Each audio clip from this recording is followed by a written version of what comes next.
Hey guys, it's me, Sarah, the video editor here at Wholesale 10, and welcome to today's live video. Now today we've got something really special. We're going to be teaching you how to pick winning products that when combined can make over $1 million in a single year. Now I've got to be honest, I myself have not earned $1 million in a single year with Aliexpress dropshipping. So I unfortunately can't teach you that. But luckily, I have a very good friend of mine, Fred Lam, with me on this video today. Last year, he made over $6 million in his stores combined. And he himself is a YouTuber. We've actually done video collaborations before on this channel, and I will have links to them in the video description below.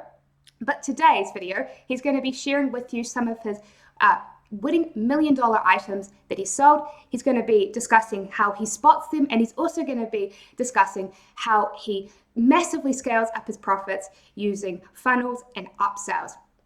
Now, another really great thing about the fact that this is a live video is that we have a chat box. So if you have any questions, please type them in the chat box, and we will try to answer as many as we can. So let's not delay this. Let's just jump straight into it.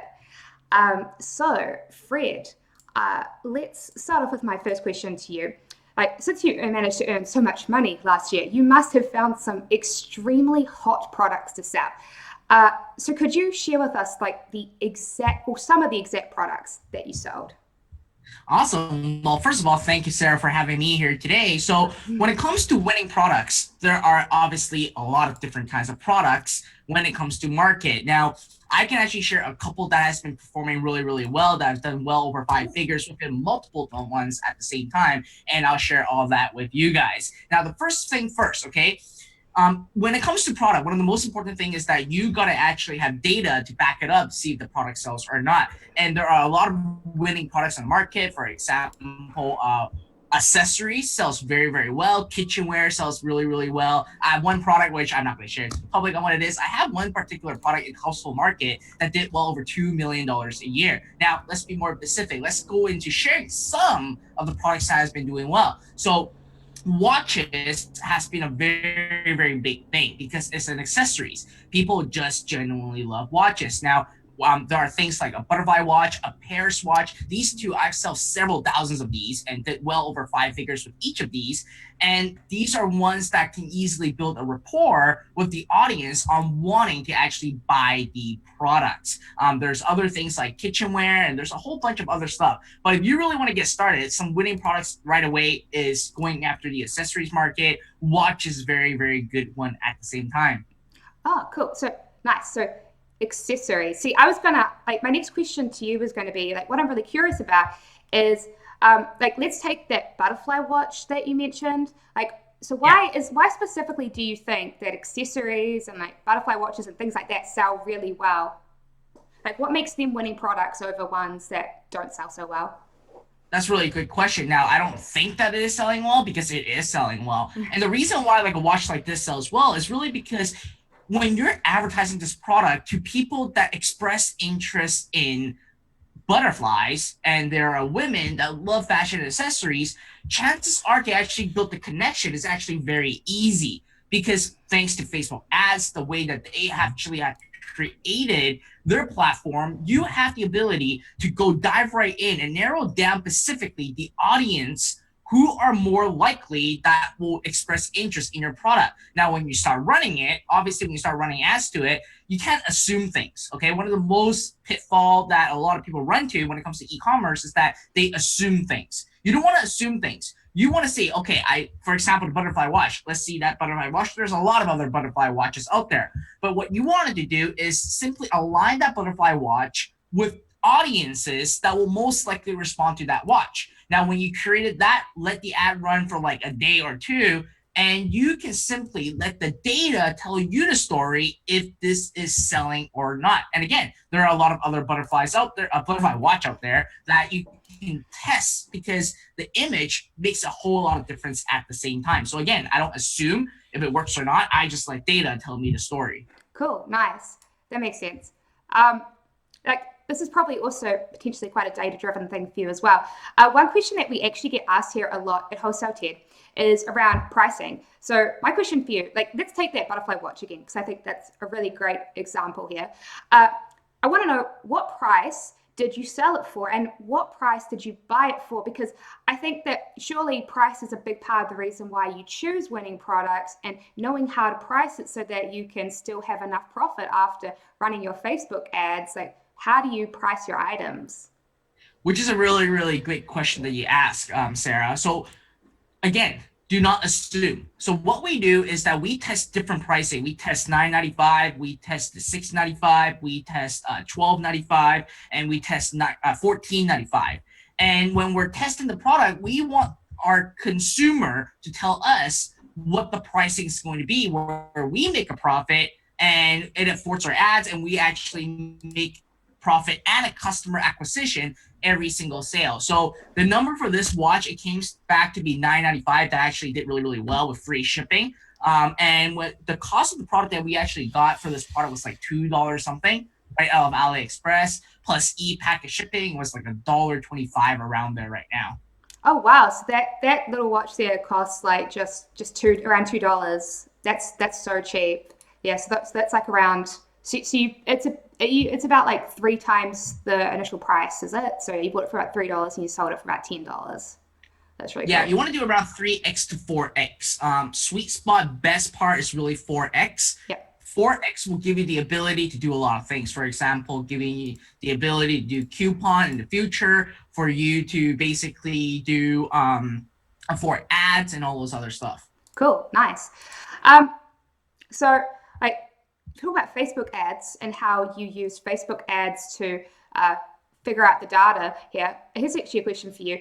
When you were finding the winning accessory items that you sell, how many products do you think you tested before you found this winning item?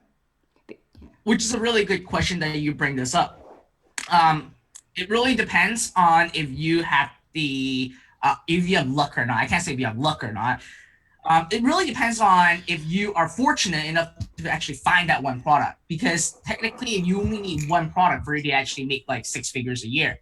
And I got a lot of students that simply found one product and it just take off right away. I got several people that tested 20, 30 different products before they actually find one. Now, for me, because obviously I've been in the e-commerce business for many, many years, I have a pair of eyes that I can easily see, and based on my research, I can see, well, this product is most likely going to actually we're going to lift off. Let's run some ads to it. So my ratio right now is around 10 to 1, I would have to say. That's what it is right now. And again, it really depends. Some people can just find a product that just skyrocket right away without basically testing 5 or 6. So again, it really depends if you are really within your niche, if you know your niche well, and if you know your customer avatar well enough for you to actually identify that product. But if other people out there that are just getting started, if it takes them longer than, say, around like 10 products to find a winning product, you don't think that they should get discouraged? It's perfectly normal for them to have to test like maybe like 20 products. Normal. Cool. Yeah, it's perfectly normal. There's so many products that you can sell online. And again, you simply just need to find that one product and you will make all your money back from all the testing that you've been doing. Yeah. Has there ever been a product that you thought would sell really well, and then like the data, in the end, the data showed that it didn't sell really well? But basically, am I asking that? I'm asking, do you really just need to look at the data rather than trust yourself when you're picking a product? Absolutely. So Yeah. that's a really great question that you brought up. Because a lot of people assume things. A lot of people assume that the product can sell. A lot of people are basically too attached to a particular product. They're trying to make it work. They're trying to spend more money, trying to make it work. But the truth is, you need to basically be in the customer's shoe, right?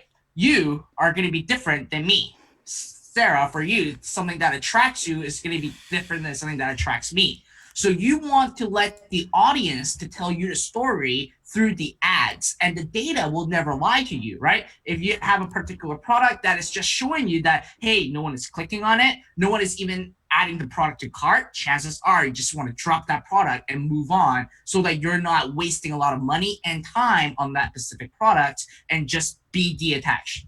Cool. No, nice. So when you finally do find those winning products, well, for you, it doesn't take that long because you're so experienced, but when you do find those winning products, how do you scale your advertising? Could you give us, I mean, obviously it's a very complex process for you, but if you could, could you give us an overview? Yeah, I'm more than happy to share all these information with you guys. So there are different level of stages when it comes to advertising on specifically, let's say Facebook right now. Let's not even talk about Google because it's a different animal. Let's talk about Facebook right now. So initially what I would do is go after something called flex targeting. So what flex targeting is that you're telling Facebook that let's use the butterfly watch as an example. I went to Facebook and say, hey, I want to go after audiences that are interested in butterflies. Okay, they talk about butterflies, they comment about butterflies, they are following butterfly stuff. So that's one pool of people. Now, those people may just be butterfly lovers. They may not be some people that may buy fashion accessories or watches and all those other stuff. What I would do is I would actually narrow the audience down further and combine two audiences together. So I tell Facebook, hey, I want you to show your ads to people that are expressing interest in butterflies, and at the same time, they express interest in fashion accessories or watches. So having these two combined at play, then when you go to Facebook, Facebook will actually find those more targeted audience for you. So that's step number one, going flex targeting, or you can go after a magazine, right? If a person is expressing interest in let's say a butterfly magazine that we can find an audience of, then at that stage, that person is most likely going to be a butterfly advocate. When the data comes back, that is actually showing a green status, so it's showing that the numbers are good, some numbers are great, then here's what you want to do. You want to start expanding it a little bit. So you want to go after broader interest targeting. So you want to move away from flex targeting and go after maybe a specific butterfly breed, okay, that has a bigger audience size. And when that number starts to actually perform, you are starting to get data in your custom audiences and also in your pixels. When that happened, you want to actually create a custom audience on anyone that visited the product page, anyone that visited the add to cart, anyone that initially checked out, anyone that actually performed a purchase. And when you're at that level, there's a specific number to play. You have to have at least 1,000 page visits before you do this.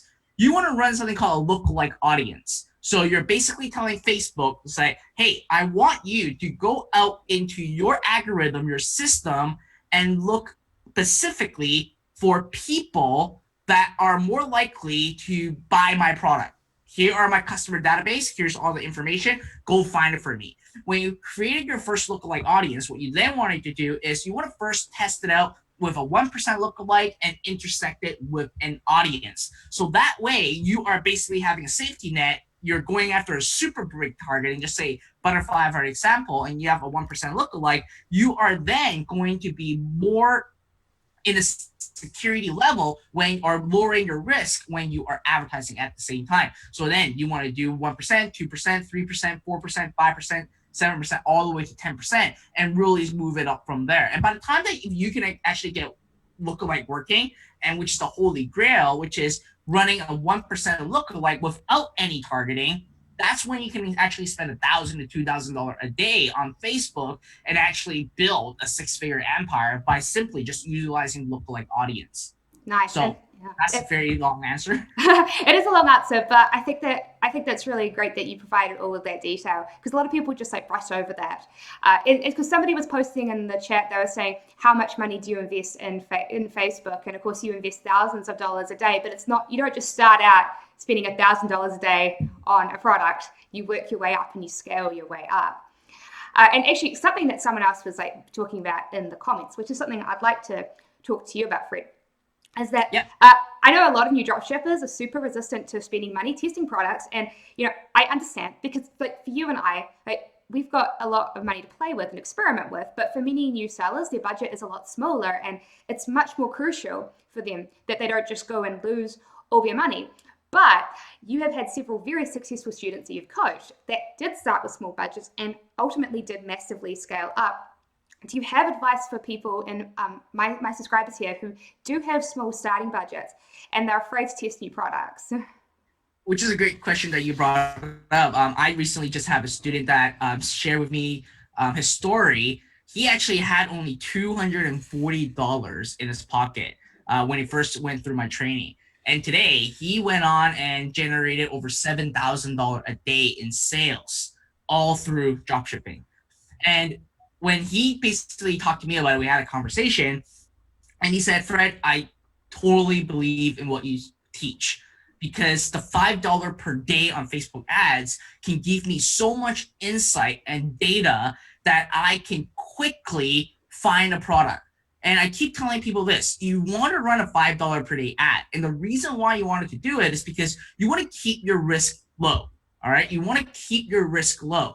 And with $5 a day ad in 24 hours, you will actually get impression, clicks, click-through rate. You will get all those other stuff. And when you actually have click-through rate, CPM, the CPC data, and also the CPA data, you would actually then know, okay, what should I be doing next? Is this going to be a product that will take off? Is this a product that's actually going to not perform at all? And at the $5 mark, you can actually say, well, I know right away if this product's going to work or not. So you simply just start with $5. And when it comes to testing a lot of products, like, yes, it may require you to spend 100, 200, or even $300 right out of the gate if you're basically needing to test like 20 to 30 different products in order for you to find one product. That may be the case as well. So again, it doesn't need to be a big budget, okay?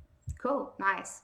And of course, like once you find your winning product, one of the keys to scaling up the money that you're earning from that product is through funnels and upsells. So I know that you are an incredibly big proponent of funnels and upsells as much as I am. So let's like take this butterfly watch again. Could you explain how once you added a funnel to this and added upsells, how the average order value or AOV increased?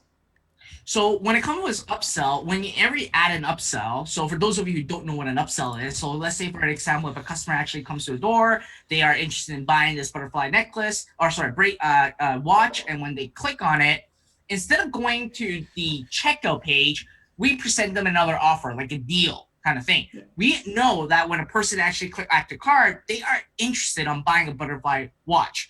So then we actually sell them a butterfly necklace at a higher price. So by doing so, you'll roughly get around 20 to 30% upsell take rate. And from there, you instantly increase your sales by 20 to 30%. Now, there are cases where you can go up to 50% at the same time. And from there, you can add in another upsell if you want. And then from the thank you page, you present them with another offer. So you really want to carry the buying behavior through, because if a person is ready to give you their credit card, chances are they'll be adding more products right into their cart. It's just like when you go down in a grocery store, right? When you go down to a grocery store, you'll go buy like your meat, your loaf of bread, your chips or whatever. And by the time that you're at the counter, you'll see different things right at the counter to upsell you. Things like a pack of gum, pop, soda, juices, like all of those are right beside the counter when at the cashier, because those are, again, what we call upsell item. People that are ready to pay, they'll be ready to buy more stuff from you. So again, upsells and funnels is very important when it comes to e-commerce. Cool, nice. Actually, so we've actually got a lot of audience questions, and I promised everyone that I wasn't going to let this video go on too long. But before we get to audience questions, I did want to ask one question, and that is, so again, let's take the butterfly watch so that people can have an exact example to go off. What were your upsells? So you mentioned that you had an upsell for a butterfly necklace. And yeah. Could you explain why you think your upsells worked really well for this item? Well, again, because we know what the customer avatar is. We know that customers coming in because, again, from Facebook ad, they express interest in butterfly and in fashion accessories. We offer them that product. They buy the watch. Guess what? They will buy more accessories. So that's why we present them a butterfly necklace. We also present them a butterfly bracelet at the same time too. So it's just, you want to find supplementary product. It's just kind of like you going to McDonald's. When you go buy a burger, at the same time, you're getting asked to go with a fries and with a soft drink. And those are basically side orders to go with the burger. You want to do the same thing with your e-commerce product at the same time. Cool. Nice. Thank you. Thank you so much, Fred. And thank you for giving us like exact insight into some of the items that you've been selling. We've definitely got quite a few questions from the audience that I want to answer. So while I'm going through them, I've got one that came up a lot. What platform are you selling on? I know that you're selling with Shopify, so I can't answer that. Could you explain why you personally prefer to use Shopify? So one main reason why I choose Shopify is because they have the best mobile checkout experience. And right now, there are so many people that actually buy products through a mobile phone versus a desktop. And because on a mobile, there's actually more mobile devices than a traditional laptop or a computer right now in the entire world. So the reason why, again, I use Shopify is because of their mobile checkout form. And another reason why is that they have a pretty awesome CRM system, and to edit a website and to actually do all the editing is actually very easy. Another thing that I like about it is that they have 24 hours customer support, 24/7 customer support in case that I've run into any problem. That's going to happen. And last but not least is downtime.